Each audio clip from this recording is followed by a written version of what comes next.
Great to see everyone here. Just as a reminder, this is the week before Labor Day. This is September. And it's the start of our HASP fall academic year with the offering of our semester curriculum. Now, the Hope students had a summer break, but HASP this summer kept right on going in the classroom, and we actually had some really interesting topics for our summer curriculum. We talked about religion, the theater, poetry, philanthropy. We had a trans-Pacific cruise adventure, and a very interesting lecture series on mindful aging, from living well, that was good, to dying well. And then it was followed by another course, Let's Go to HELL. Now I thought, well, that's really, and that had 3 sessions, so very interesting. We thank you for that. And then we had the drama of Shakespeare. We had the property tax assessment. That was good, a good opportunity to see firsthand, how things work. And then cutting the cable, I like the technology, and I'm glad that the curriculum committee is continuing to introduce technology. With everything that's happening today and all the changes, it's a good thing for us, so that was great. And then we learned about the legacy of the Hubble. The summer was very enjoyable. We had a beautiful stroll in the new Japanese gardens at Frederick Myers. That's, again, thank you to the Special Events Committee. And then we had classes with Etta Hesselink, who enlightened us about the beauty and the sereneness of the Japanese gardens. Actually, after that class, I went home and I raked my little stone garden path as the film was showing. And actually, it was very calming. Now, I didn't have the artistic ability of the Japanese person, but I thought that was a really interesting class. And Etta Hesselink was great. We saw the movie Memoirs of a Geisha, and then some of us who had not experienced the culinary cuisine of sushi just really enjoyed it. And some of our members brought their own teapots from their collection, so we had tea. So for the gentlemen who missed this, it was quite a nice event. We had a lot of the HASP ladies there, and we enjoyed it.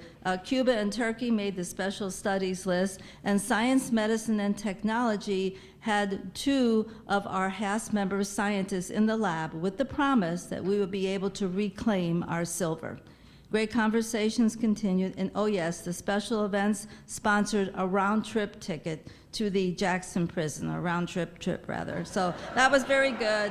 And we had a nice lecture about the corrections for the state of Michigan, so that was good. So the fall curriculum really promises to be something special for everyone. Actually, I went through it and I counted 25 HASP members who are presenters or facilitators. And coupled with that, we had quite a few people from the Hope faculty. So again, another great collaboration between Hope College and HASP. Actually, I was at Hope the other day getting ready for the semester for the nursing school, and I went up to meet Dr. Dave Van Wylen, our new chair of the science committee, and I tooted all the great benefits of HASP, which he knew about, and how we really contribute to the college, and thanked him for the people in his group who come and lecture to us. So it was a very nice meeting, and I think he's going to be a nice addition to the college.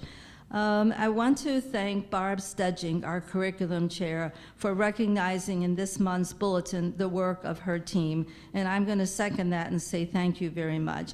And I'm going to say thank you to the membership, because without you, there would be no curriculum and no classes. You're the people who give us the input for ideas and lifelong learning, and I think Dr. Hollenbach would be really pleased to see that we're continuing in their tradition. And I'd like to acknowledge one more committee, and that's the Special Events Committee, that they add to our curriculum. I think they add a sense of firsthand visual learning, exploration, and fun, and their advanced planning and coordinating makes for a great HASP experience. And I think it's a very good way to meet new people from HASP, and then also, travel with people you already know. I met several new members by taking a trip, so they do a really good job on that too. Today's program sounds very interesting on mentoring and working with people with businesses, and when I read it, it kind of reminded me of my first time I was the head nurse in my medical ICU. There was no course on how to be a head nurse, and there was no course on how to write a schedule, and I'm reminded of the comment that was made in the program, the statement, "Managing the business is the foremost task, particularly for those who have previously worked for others." And so I was doing this schedule, and I had a brand new graduate come up to me, and she said, I don't like the schedule. I don't like the way it looks. I don't feel, it's just not right. And she said, I have a sister who's a nurse at another hospital, and they write their own schedule. So as a manager, you know, you have to be very careful of what you say, and I politely thanked her for her idea, and I said that I would think about it, but under my breath I thought, well, really, a new grad, and she's telling me how to write the schedule. And it's a daunting task. It's 24 hours a day, 7 days a week, and no one is on autopilot in the hospital. So if you cannot write the schedule, the work cannot progress. So I thought, well, let's give it a try. So I developed this schedule committee, and I put the new graduate in charge. And it took about 6 or 7 months of having a half-completed schedule to a complete one. But I thought about that, and I thought, you know, she mentored me. So I thought it was an interesting exchange between the employees and between the manager, that you can get mentoring not just from an experienced person, but from those, you know, who, you know, contribute their ideas. And that's one of the great things about HASP. We all mentor each other. Everyone bounces ideas off each other, and I think that makes our organization really great. So I liked that aspect of the presentation. I thought was really great. Not to get too long, so we have a good program today.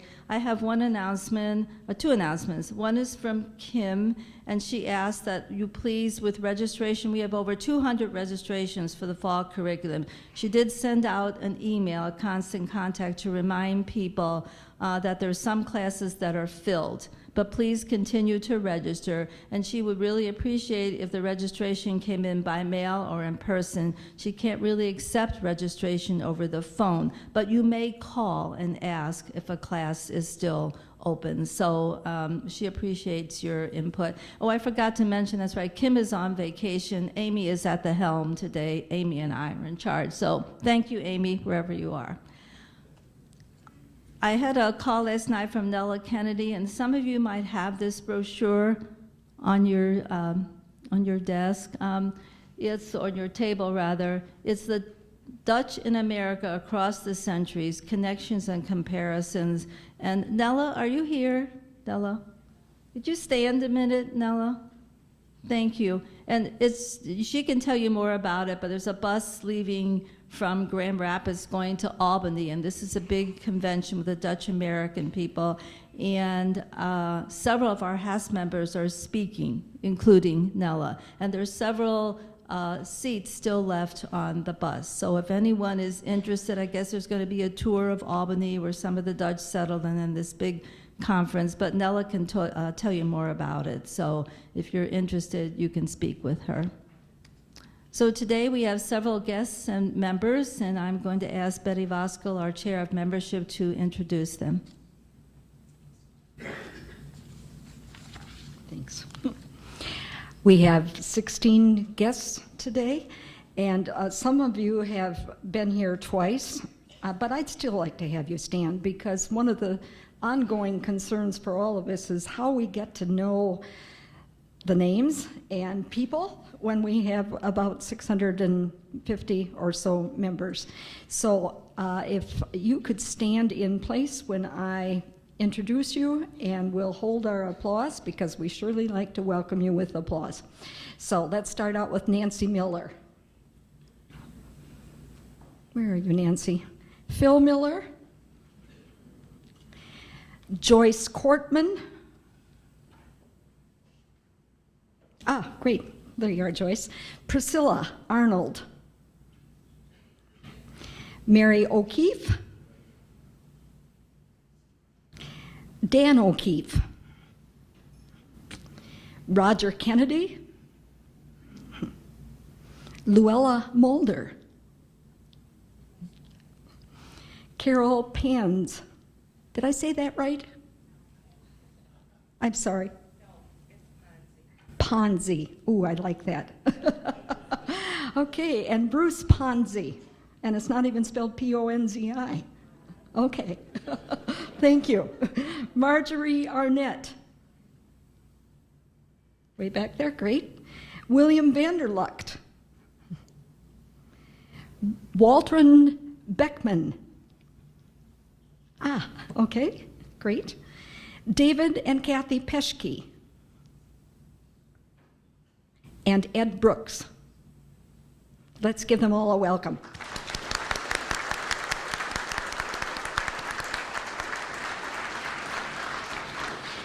And then we move on to our 8 new members that we have today. And I'm going to ask you to come all the way, you're up here in the front, to come up here. When I introduce you, mentors, you can stay in place, okay? Hopefully we know you. But if I could have the new members come up so that we can get to see your faces. Tom Anthrop.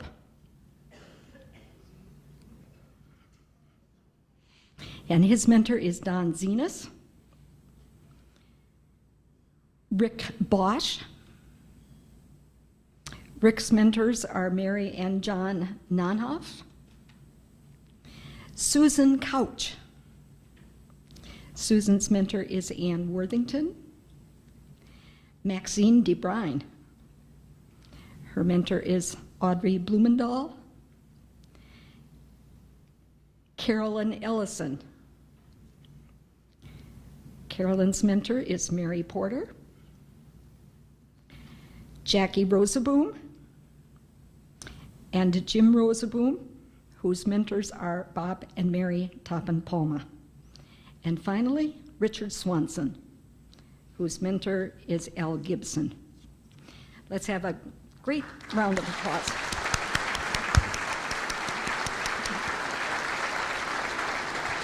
Thank you. Thank you, Betty, and welcome everyone. And again, thank you to HASP for bringing us some new members, and I'm sure they'll enjoy the program and the organization as much as we all do. At this time, I'd like to ask Peter Dee, the chair of our program committee, to introduce our speakers for today's program.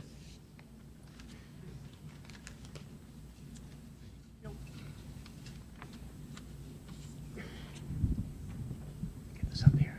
Good morning, everybody. We are ready for another hopefully interesting and informative program. Since arriving here in Holland, maybe 8 or so years ago, I've always been impressed with the number of businesses and variety of businesses, both small and large, which seems to keep Holland a vibrant community, which is really great. So I was happy when 2 of our HASP members, Larry Lynn and Don Cowie, suggested to our program committee a few months ago that we consider bringing in Jack Ribbens from SCORE, business mentoring organization, to HASP to let the community know all about their programs. So after further discussions, we decided to add the Grand Angels, another organization that helps small businesses become further established. So we did that, and so today, in terms of true Dutch frugalness, we have 2 programs for the price of 1, which should make us all happy. We'll have roughly 20 minutes of each program, and then we'll do a combined Q&A at the end. SCORE, as we'll learn, is a national organization that has mentors. Several of HASP members are involved with SCORE, and they provide their diverse skills and experience to small business startup entrepreneurs. And they provide all kinds of skills to those folks to help them get established, whereas Grand Angels generally looks more at the financial aspects, providing financial support to entrepreneurs that have innovative products and hopefully profitable products for the long term. So those are the 2 missions. We'll first hear from Jack Ribbens, and if you saw from the HASP bulletin, the bios were in there, but he was a graduate engineer, worked in aerospace and automotive, and ended his regular career with Allstate Insurance, so we know we're in good hands with Jack. Since 2004, he has been working as a consultant and helping lots of folks get established in the business world. So without further ado, let's bring up Jack Ribbens. So please welcome Jack.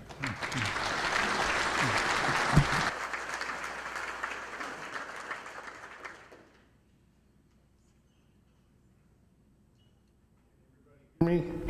Thank you. Good morning, and thank you for coming. We're going to talk a little bit about SCORE, and it's the acronym SCORE used to stand for Service Corps of Retired Executives. And that's how it got started 50 years ago, with a group of retired executives wanted to form a group to help other people start businesses, and to not just starting the business, but stay with them for a long time, to help them with all the problems they might run across in all the years they're going to be working it. So really the name now is just the SCORE Association. So, and it's affiliated with the Small Business Administration, and there are about, I think, 11 or 12,000 volunteers. There's a paid staff in the Washington, D.C. area, but everything else is volunteers, and all of our services are free and confidential.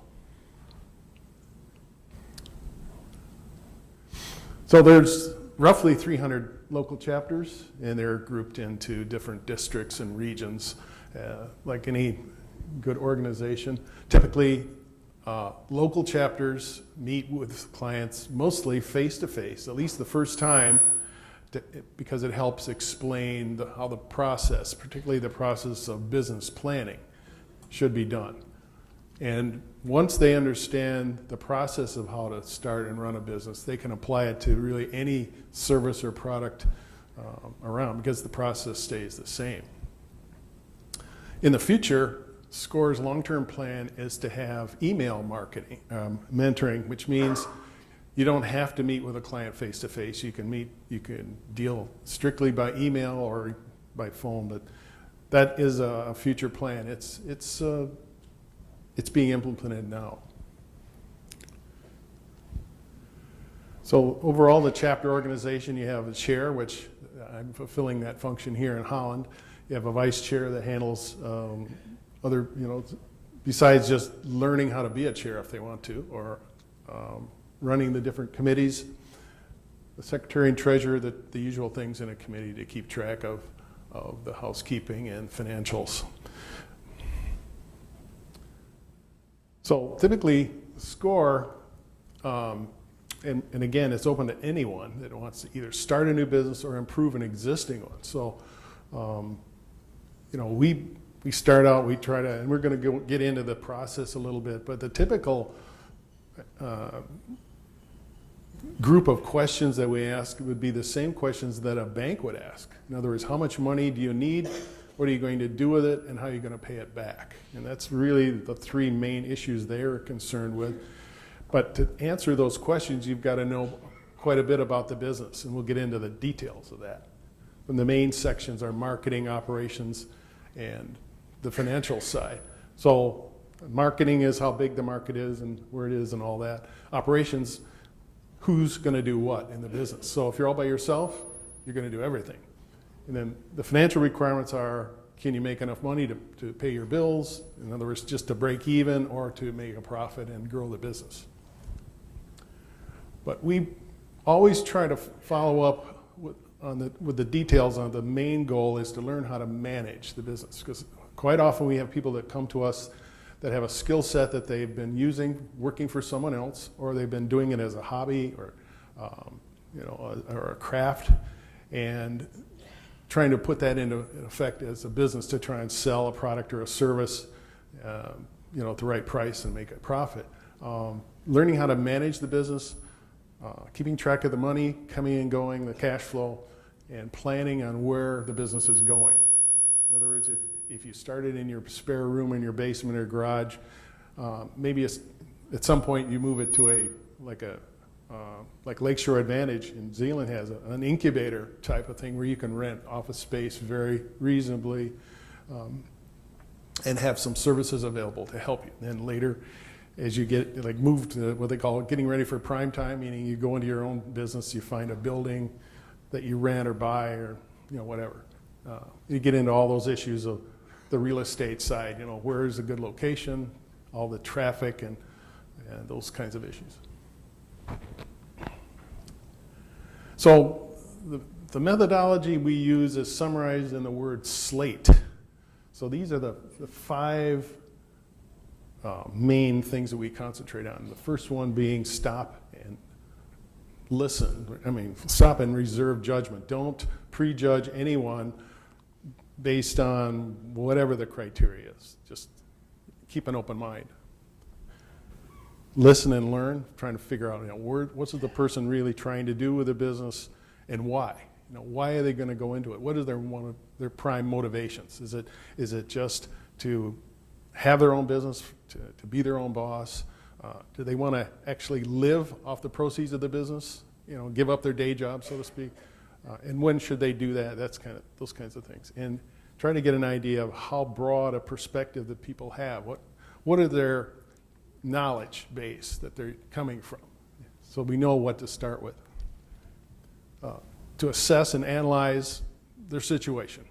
Is it a practical idea that they have that they can put in place? Is there a market for it? Will people buy it? Are there zillions of people already making the same product, so it becomes a commodity issue? All of those sorts of things. If there's a new product idea, can they develop it themselves, or are they going to need some help? And we can provide some expertise in that area as well. You provide, and it's really the business plan is for them to develop. We've had people come to us and say, I need you to write a business plan for me. And we say, no, you need to write the business plan. It's got to be your plan. It's got to be your baby. So, and we have tools and techniques and processes that they can use to analyze the market, market research. They can do it themselves using the tools from like the libraries, or they can have someone else do it for them. That can be an expensive activity if you've ever had to do any. But again, there are ways to do it yourself. The financial side, a lot of people don't understand like the concept of what we call a spreadsheet, where you put all your costs and everything down and then you track it across time periods. And it's all the stuff you need to do to get ready, not only for like tax season, but to just plan and see where you're going with the business. So then the final thing is set expectations. In other words, we tell them, go through the outline that we provided for a business plan.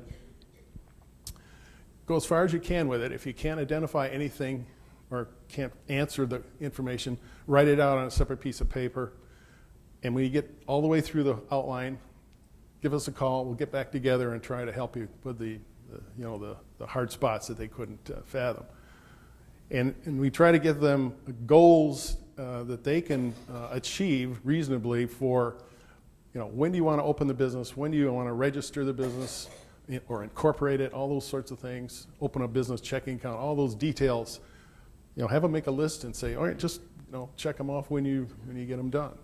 And then I always ask, well, what's the priority? What should I do first? Should I register the business or do the market research? I say, well, the priority is all of those things are about the same level. So just pick one and start and go into it. Go as far as you can with it and go to the next one. So we try to give them a kind of a reality check as well. It's like, if you're all by yourself, it can be a fairly intensive period. It could be not really 24/7, but it can be fairly filled with things that you have to do. And we said, well, we can help you with that. We can give you some guidance on where to find, information that they need. If they're developing a product, let's say that's fairly new to the market, nobody else has ever done it. That's going to take some work, a lot, research and development, testing, prototype testing, all that kind of thing. A lot of our folks know how to do that. We know where to find the expertise. Some that they may have to pay for. So they need to have an idea of how much money they're going to need to get this thing going. And that's the biggest challenge of all is, where am I going to find the money to do this? It's an age-old question. So anyway, here are the details of, as we were just talking, the market, how big is it? Competition, how many are already doing, are there direct competitors, like someone doing exactly the same thing, or indirect, where you might have a similar product, like if you have a store, like you have a gift shop, let's say, so a direct competitor would be other gift shops in the area, but indirect would be the big box stores that sell the same kind of stuff. So that's the kind of detail we get into. And the product or service differentiation is important because you're trying to figure out how can you make your product or service different than what's already out there, to distinguish it and say, hey, you know, we have, you know, more features, we provide more servicing for problem areas. All of those things, any of those things can be important. And then the promotional channels, now the whole market thing has changed, as you probably already know, with the addition of the social media networks. And we're as much of an, I'd say, what do you call it? Can't think of the right word, but we're not experts in any sense of the word. And in fact, we've actually hired an intern from Hope, who's a senior business student who's already working for the Chamber of Commerce. And she's agreed to help us, you know, get into make sure our Facebook and LinkedIn things are working right. And it's like, sorry, you know, let somebody else do that. But sooner or later, we're all going to have to learn how. You can resist it, but it's not going to do you any good. So on the operations side, if you're alone, you're going to do all those things and more. The legal entity is, you know, should I incorporate the business? And while we're not lawyers, we do actually have a lawyer on our as our volunteers now. But typically we say you need to talk to a lawyer.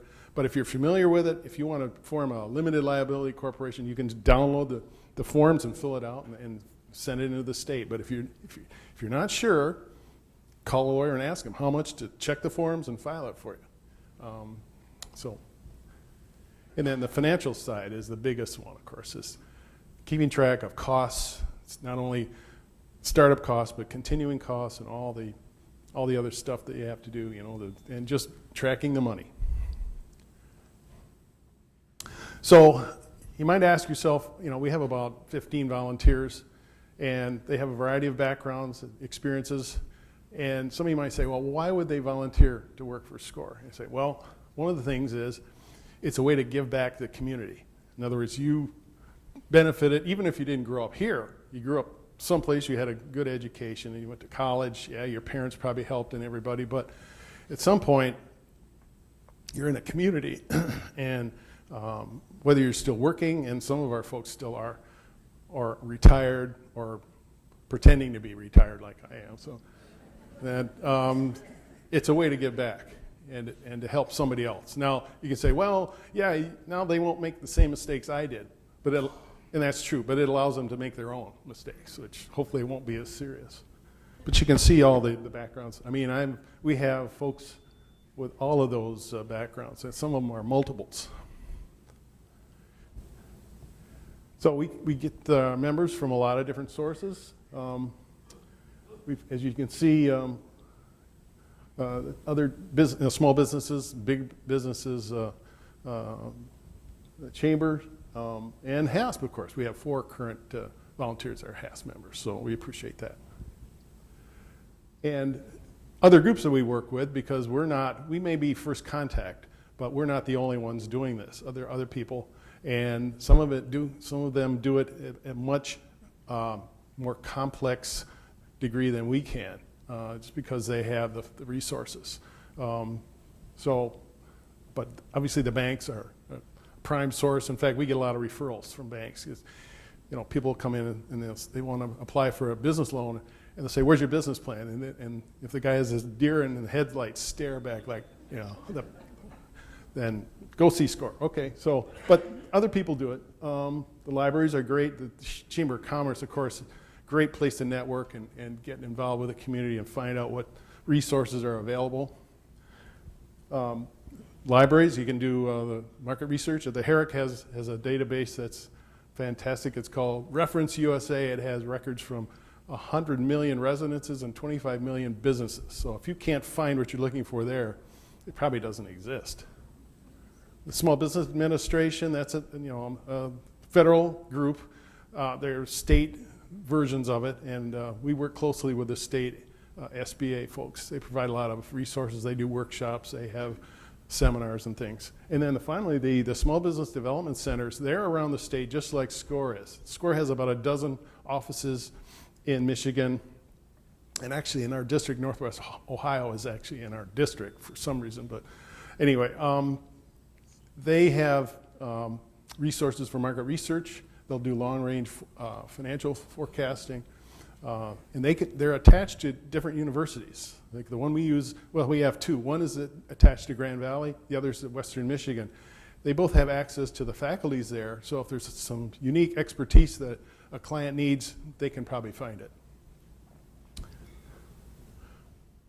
So, and we have a budget. It's under $5,000 a year, and we get donations from the banks because they appreciate the fact that if somebody comes in for a loan app and they have a business plan, they're probably going to be a little better prepared than someone who's just coming in cold, and we're saving everybody time typically, and so they appreciate that. But we get donations from businesses as well because we're trying to help promote business, and that tends to breed more business.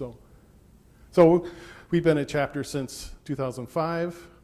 We were a branch at Kalamazoo chapter for a number of years. Before that, we've seen about 1,000 clients, and we have what we think are around 200 active members. And basically, the overall statistics of SCORE in general are that if a business can survive the first 2 years, that has a 60% chance of surviving beyond that. So, depending on the type of business,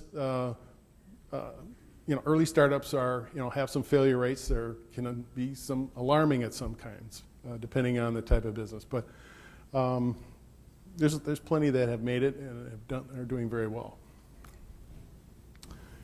And we do workshops at the Herrick besides having counseling there.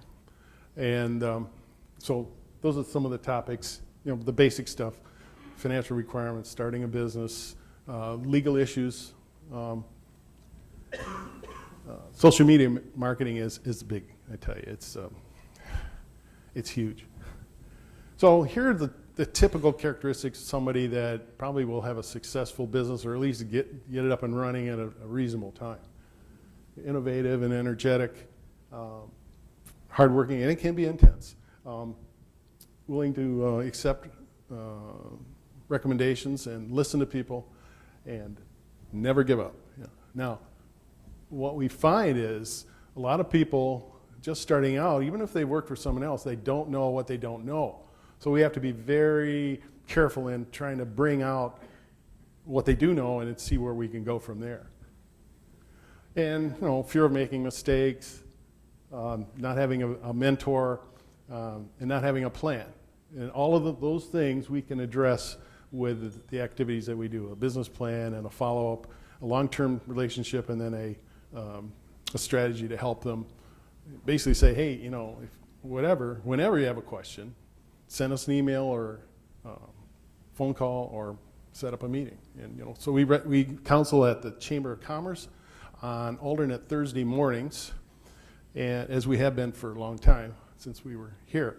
But now with the Herrick Library on alternate Monday evenings, it's opened up a wider scope for people that want counseling, because as you know, the chamber isn't open in the evening, and a lot of folks just can't get away during the day to come to sessions. So yeah, I'm done.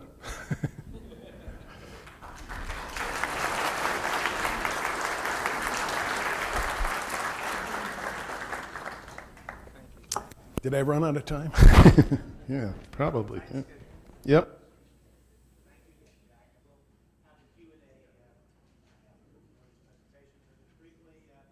Vanderbilt is president of the Grand Angels organization, sort of a venture capital sort of financial support fund. Hopefully you saw in her bio, she's on several venture capital types of boards, and amazingly she's also on Fuller Seminary's board. She chairs the board for Priority Health, a Michigan insurance company, and very recently Governor Snyder appointed her to a 4-year term on the Michigan Strategic Fund.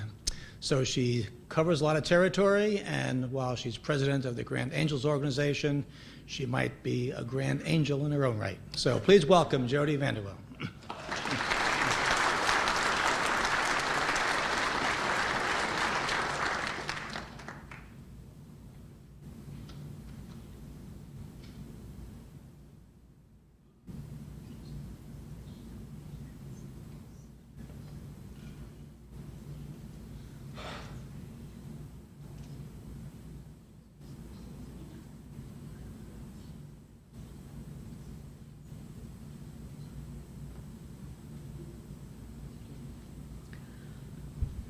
Good morning. Can you all hear me? I've learned that women's clothing isn't really made for remote microphones, so I'm going to try to stick to this microphone and hope that you all can hear me, that I don't wander too far away. It's a delight to be here this morning and to have the opportunity to tell you a little bit about angel investing and how Grand Angels helps developing companies in West Michigan. My remarks are going to cover 4 questions. What is angel investing? Who are angel investors? What is Grand Angels? And what has Grand Angels accomplished? About 11 years ago, when the founders of Grand Angels asked me to consider leading this group, I had never heard of angel investing. There really was no entrepreneurial community in West Michigan, or for that matter, much in the state. Lakeshore Advantage had just gotten started. The Life Science Incubator in Grand Rapids was barely open. It really was virtually impossible to find an accessible way toward capital in West Michigan. What entrepreneurial activity there was in Ann Arbor with a couple of fledgling angel groups, 2 or 3 very small venture capital funds, and a little bit of entrepreneurial support. Since that time, Michigan has developed really a very robust investment community. We now have 9 angel groups in the state of Michigan, and I'm proud to say that Grand Angels is the longest continuously active angel group in the state of Michigan. Now, to be fair, we do have a thriving entrepreneurial community in West Michigan, and in fact across the state, but it has been principally in the manufacturing space, revolving around entrepreneurship within some of our larger corporations, small companies that have been spun off from larger corporations, companies that have started in order to supply and support some of the larger corporations, but primarily manufacturing, primarily companies that have been bootstrapped by the owners until they can finally qualify for bank financing, but not a robust startup investment community. But there is some tremendous activity in Michigan that provides opportunity for entrepreneurial investment. You'll see on the left-hand side of that chart, Michigan is number 21 in the country for venture capital invested, which is not a great number, but we've been moving up the chart. We're actually number 1 in research investment per dollar of venture capital invested. We're tied for number 6 in science and engineering PhDs per 100,000 residents, and number 6 in the number of invention patents issued. Over the last 5 years, this is a busy chart, but I'll pick out a couple of statistics for you. We've had a 98% increase in the number of venture investment professionals in Michigan, a 48% increase in the number of venture firms, and a 70% increase in the number of venture-backed companies. There's been a 37% increase in the number of angel investors, and about a 200% increase in the number of startups that have received funding from angel investors. So really a robust and growing community in Michigan, actually contrary to much of the nation, where some of this has been contracting a bit. In Michigan, we still have a lot of opportunity, a lot of great technology that's being developed, which is just waiting for the opportunity to be commercialized and to grow into the next great product or great drug that we need in our country. Right now, the latest statistics say that there are 316,000 angel investors in the country, and that recently, in 2014, they invested over $24 billion in startup companies.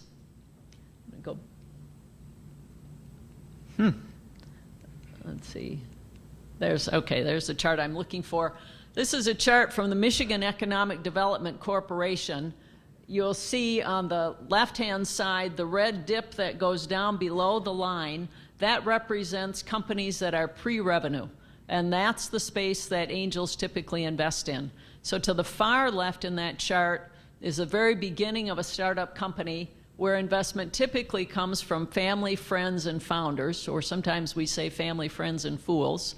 It's money that comes because of the heart. It's people who invest because they care about the entrepreneur, and they're investing in the person not as much about the idea, obviously that's part of it, but primarily because they want that person to be successful. The next stage, 2 stages of investing, seed stage and early stage, are typically where angels invest. We like to think that's a more dispassionate investment decision. We're active investors, but we like to think we've made that decision based on some analysis and real research, rather than just falling in love with the person who's got the idea. Some angels do invest in seed stage, which I would describe as capital that's used to help develop the product or the software. Grand angels typically invest at early stage, where the company normally has a beta software or a beta product, and we like to think they have a few pilot customers who are testing this to make sure it's going to work. They're definitely not cash flow positive. They're usually pre-revenue. The next stage of capital is the company begins to get a little traction, and perhaps some revenue, is when venture capital comes in. In contrast to angels, venture capital is very passive. So there are 2, 3, 4 general partners in a firm that do all the deal vetting, make all the investment decisions. They let you know when you write a check, they call for your capital, you send in a check, and they monitor the deal. Angels are far more active than that. You'll see on the continuum that the next step is private equity, which is similar to a venture capital model, and eventually banks. So virtually every company that we invest in is not bankable. Angels normally invest somewhere between $250,000 and $750,000 in an initial round in a company. Angel investors fall under an exception to the Securities Exchange regulations, which allow accredited investors to invest in private placement. Accredited investors are people who fit a certain definition of wealth or income, which the SEC deems to be a proxy for being sophisticated enough to take these kinds of high risks, and also wealthy enough that you really don't need this money for retirement. So when you write a check in an angel deal, you assume you've just said goodbye to that money. That's the best way to think about it. And if you get a return, that's great. Many angels actually invest alone, but it's a time-consuming process. It's difficult. It's expensive. Consequently, doing this as a team sport allows people to share their expertise, standardize processes, encourage deal flow, choose the best deals, and have fun in the process. Grand Angels is a membership organization founded in 2004 by 7 people. They invested in their first deal in August of 2004. I joined them in February of 2005. We currently have 42 investors and will invest anywhere in Michigan.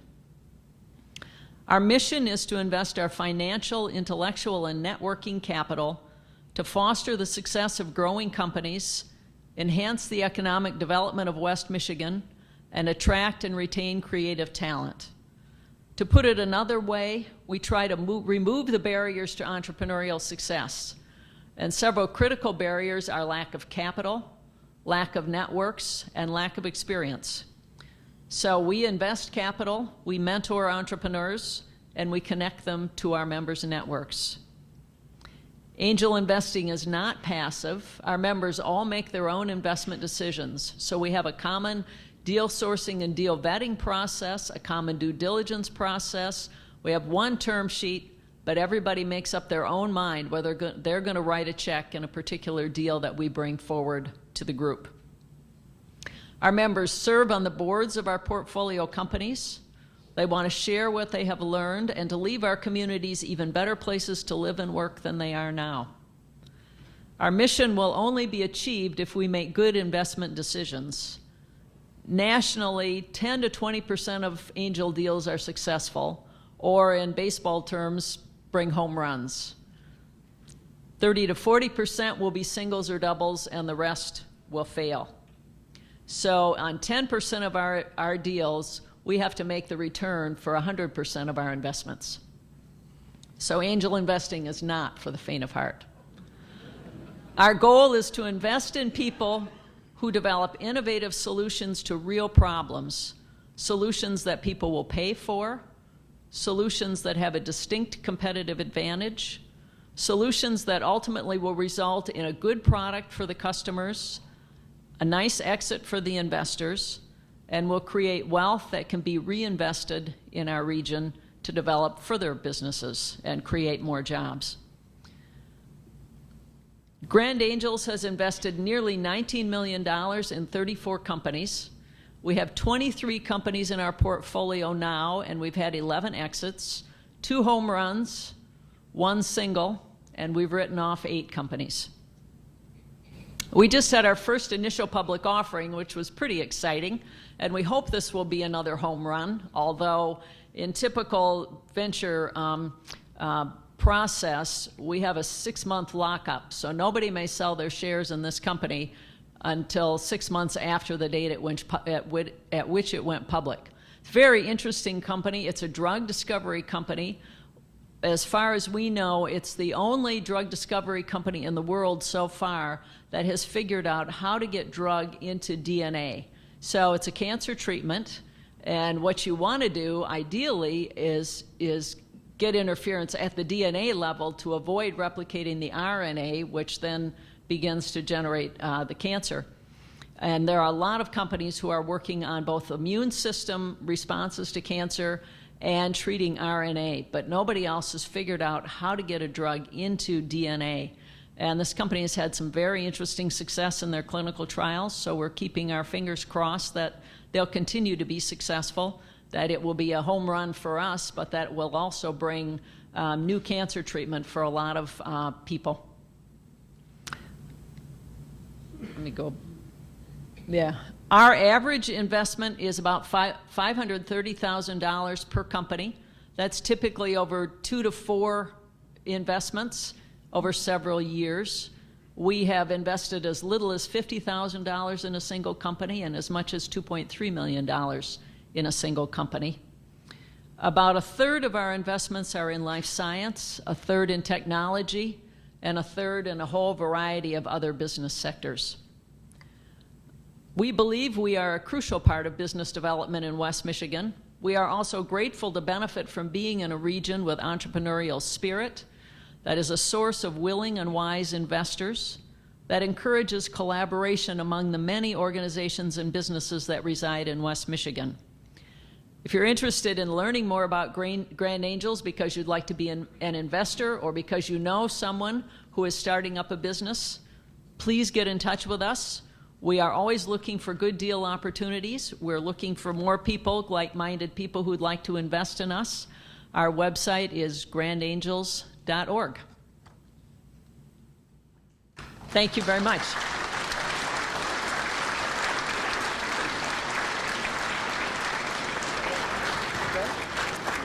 Questions, please. Here's one. Good job.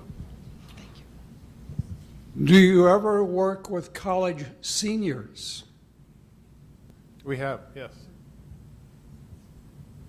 We've worked with seniors that maybe they weren't all seniors either, but we've made presentations at some of the Hope. They have a seminar series. We've worked with Davenport students as well as Grand Valley students who had senior projects to start a business and find out how to make it work.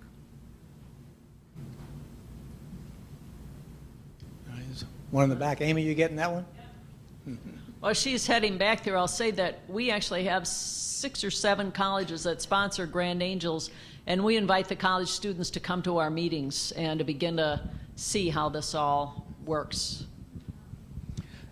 My question has to do with how you make the first cut and how you would choose whether to say yes or no, right immediately. I watch Shark Tank, so I have sort of that image in my mind, and I wondered how you go about making those difficult decisions.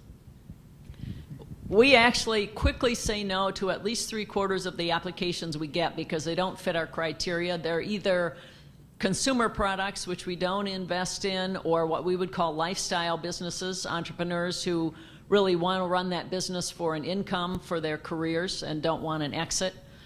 Beyond that, we're not quite as quick or as harsh as Shark Tank, but we do spend time. You say you invest in the jockey, not the horse. We spend time getting to know the entrepreneur and trying to understand who they are and whether they can really develop a disruptive product and get it in the market and be successful.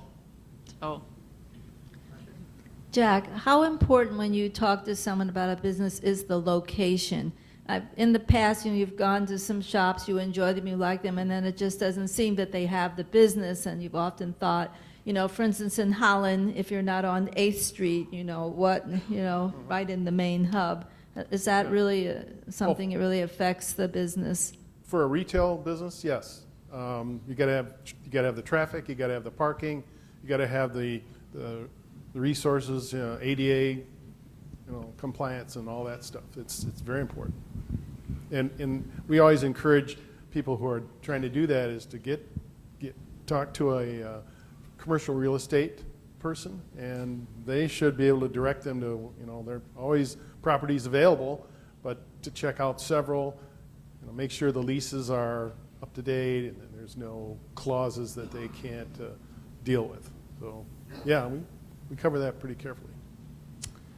Similar question that we asked Jody, Jack, do you ever discourage people saying, are you out of your mind, or do you leave that up to them to figure out?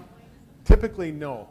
We do tell them if there's a particular thing that we're just not sure about in our own minds. We say, well, you really need to go back and rethink this. One occasion we had was a person that wanted to start a particular kind of restaurant here in the area, and because of the menu he had, he didn't think that any other restaurant was a competitor.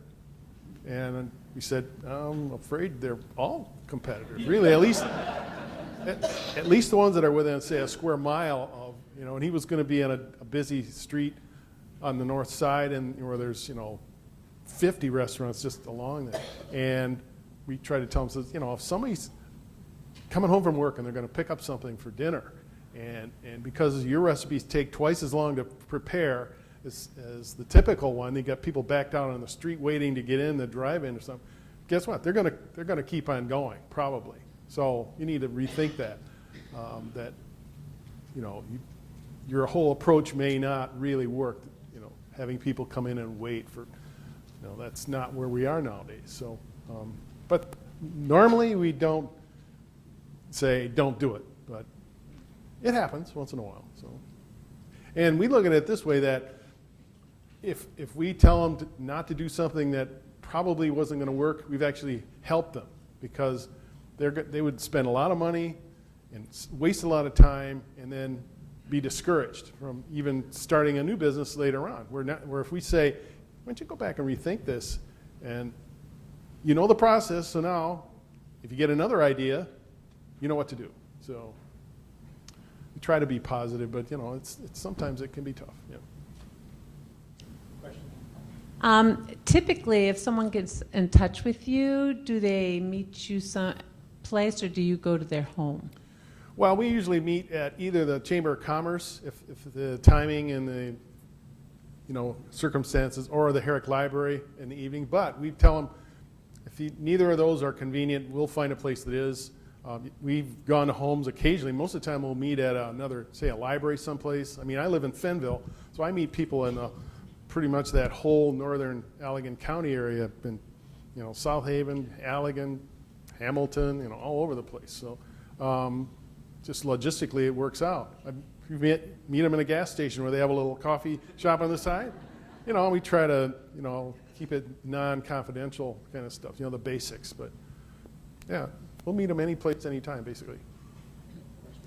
Jody, how do you encourage someone to become an angel?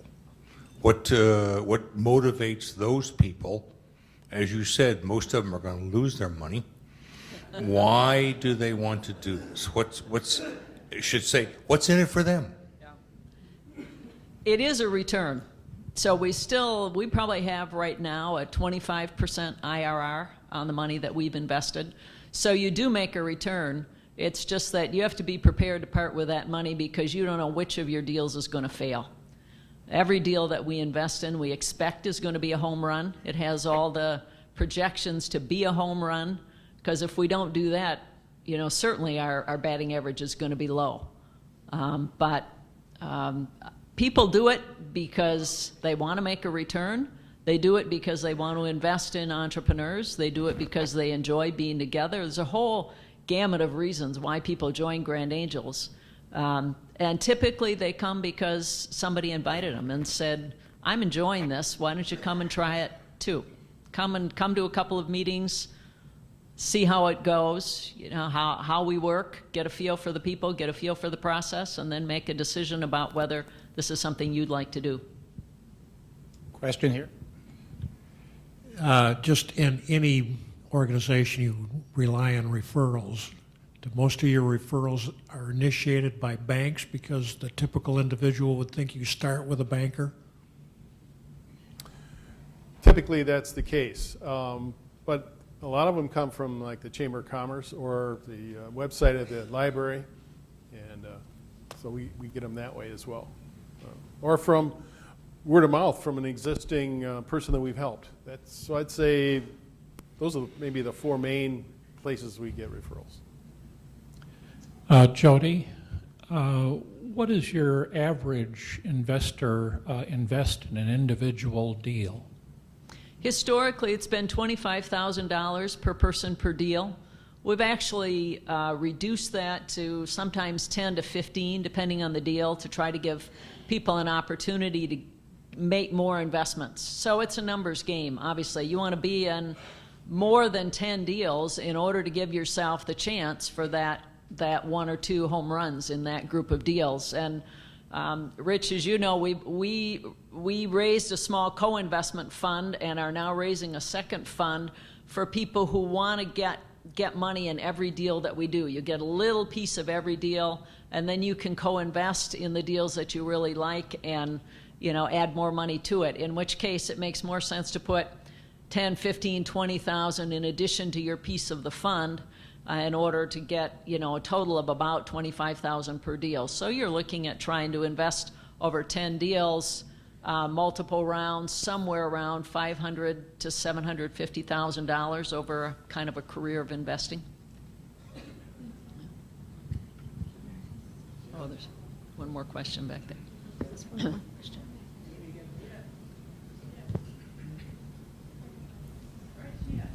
Have you ever considered the Grand Angels for a not-for-profit? No. Well, yes, we did look at it, but we don't qualify for that. Oh, shucks. Yeah. Good try. Good try.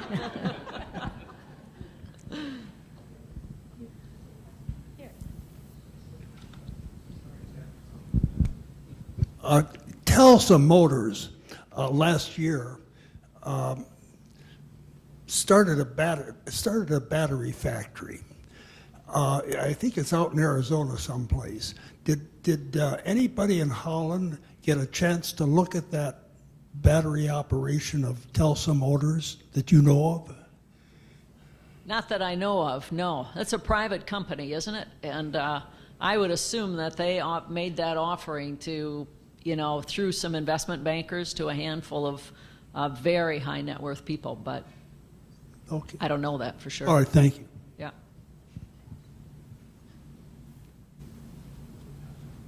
Okay. Thank you, Jack, Jody. Maybe we could get a little group together at a lower level and look at them at Grand Angels, and for your mentoring skills. Thank you. Thank you. See you all in October. Have a great Labor Day. It looks like the weather's going to hold up. And thanks for coming, and thank you, new members and guests today, too. Thank you.